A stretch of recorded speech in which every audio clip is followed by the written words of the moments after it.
लगातार देख बसें तो बहुत ज़्यादा मौजूद है वहाँ पर। आलोक, लगातार जितने वो कार्यकर्ता थे, कोई गिरफ्तारी दे रहा है, कोई वहाँ पर जा रहा है, लेकिन बहुत से लोग हमने देखा कि पूरी की पूरी सड़क जो है वो भर दी गई है और पूरी सड़क वहाँ पर बैठे हैं। अब ईडी की पूछताछ का कोई वक्त तो होता नहीं है। अब ऐसा तो है नहीं कि पूछताछ जो है कितनी देर चलेगी, तो तब तक क्या इस तरीके से जाम रहेगा, इस तरीके से बैठे रहेंगे? क्या इस वक्त तस्वीर है?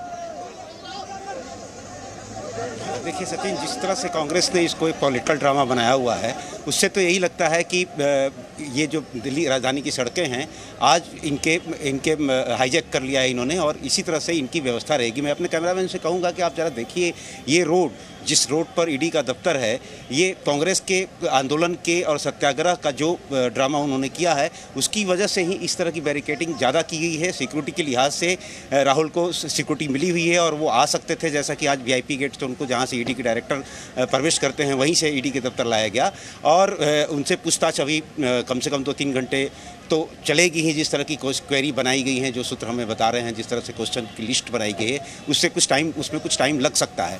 लेकिन उस वक्त तक अगर ये कार्यकर्ता नहीं अपने आंदोलन को थामते या रुकते, तो निश्चित रूप से हो सकता है कि शाम को भी पीक आवर में राजधानी की सड़कों पर आम लोगों को काफ़ी दिक्कतों का सामना करना पड़े। वो अपने घर और दफ्तर से निकल कर अपने घर पहुंचने में उनको काफ़ी समय लगे या कहीं जाम में फंसे रहे घंटों तक, इस मौसम में, जो मौसम पूरी तरह से गर्मी का है और लोग चाहते हैं कि अपने गंतव्य तक जल्दी से जल्दी पहुँचें।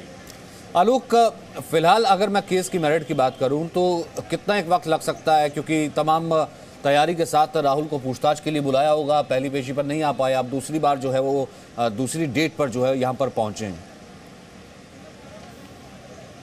देखिए सचिन, जब भी राहुल ही नहीं, जब भी इस तरह के किसी आरोपी को बुलाया जाता है तो निश्चित रूप से जो केस के आईओ होते हैं, क्योंकि यहाँ राहुल गांधी हैं तो केस के आईओ निश्चित रूप से डायरेक्टर और जॉइंट डायरेक्टर लेवल पे हैं और वो लोग पूछताछ कर रहे हैं।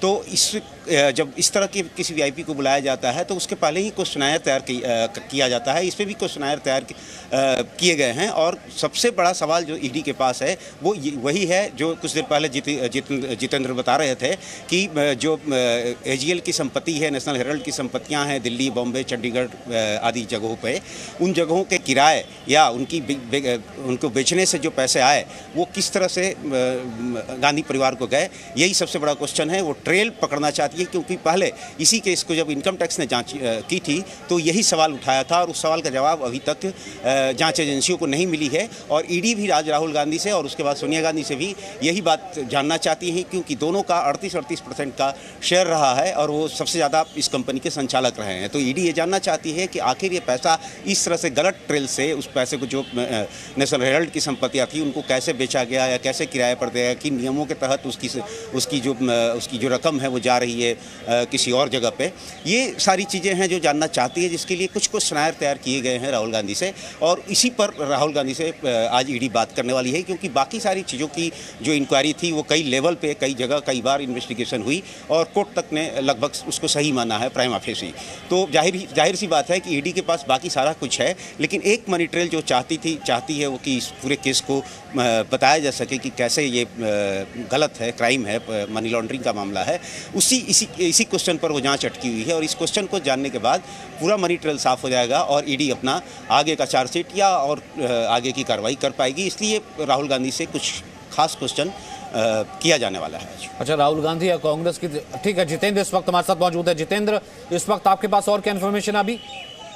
देखिए, राहुल गांधी ईडी के दफ्तर पहुंच चुके हैं और वहां पर उनसे पूछताछ का सिलसिला शुरू हो चुका है। वहां पर जो बातचीत है उनसे की जा रही है और जो तमाम सवाल है वो उनसे पूछे जाएंगे। सबसे पहले मैं आपको ये बता दूं सचिन की जब भी ईडी को पूछताछ करती है और जो भी कोई बयान दर्ज करती है तो वो बयान जो होते हैं वो एक तरह से आप मान के चलिए कि वो मजिस्ट्रेट के सामने दिए गए बयान की तरह होते हैं। यानी कि जो भी बयान ईडी ऑफिसर के सामने दिए गए हैं वो बिल्कुल सत्य है, उससे मुकरा नहीं जा सकता और उसे कहीं पर भी चैलेंज किया नहीं जा सकता। क्योंकि अमूमन ये होता है कि जब भी पुलिस के सामने बयान दिए जाते हैं तो अदालत में इस तरह की बातें उठती हैं कि पुलिस के सामने दिए गए बयान की कोई मान्यता नहीं है। लेकिन इसके उलट ईडी के सामने जब भी कोई पूछताछ होती है, जब भी तो वो बिल्कुल मान्य होते हैं, मजिस्ट्रेट के सामने बयान दिए गए ठीक उसी तरह से। और दूसरी बात ये होता है कि अमूमन जब भी ईडी कोई स्टेटमेंट रिकॉर्ड करती है तो जिसका स्टेटमेंट रिकॉर्ड कर रही है उससे वो लिखवाती है। ईडी सवाल पूछती है और पेपर के ऊपर खुद जिससे पूछताछ करनी होती है तो उससे वो सवाल जवाब सारे लिखवाती है। यानी कि हो सकता है कि राहुल गांधी इसका जाए कि वो अपने जो सवाल उनसे पूछे जा रहे हैं उनके जवाब वो खुद लिख करके दे।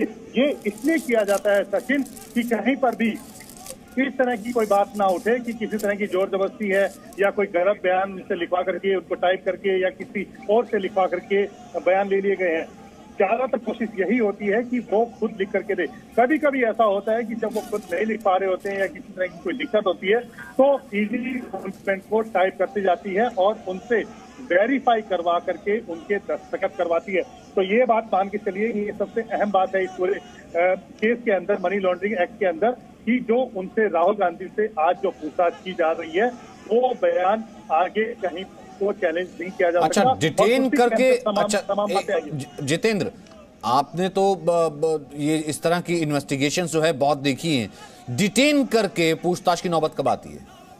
देखिए, डिटेन करने की नौबत नहीं है इसमें, क्योंकि ईडी ने उन्हें पूछताछ के लिए बकायदा नोटिस दिया है और नोटिस दे करके उन्हें पूछताछ में शामिल होने के लिए कहा है। तो इसलिए ये मान के चलिए कि इसमें डिटेन होने वाली कोई नौबत नहीं है। लेकिन अगर ईडी को लगता है कि वो पूछताछ में सहयोग नहीं कर रहे हैं, किसी भी तरह से वो जांच में सहयोग नहीं कर रहे हैं, तो ईडी उन्हें डिटेन करके गिरफ्तार करती है। लेकिन वो स्टेज शुरुआत में नहीं है। Presenting B News app, available on Google Play and App Store. Download it now.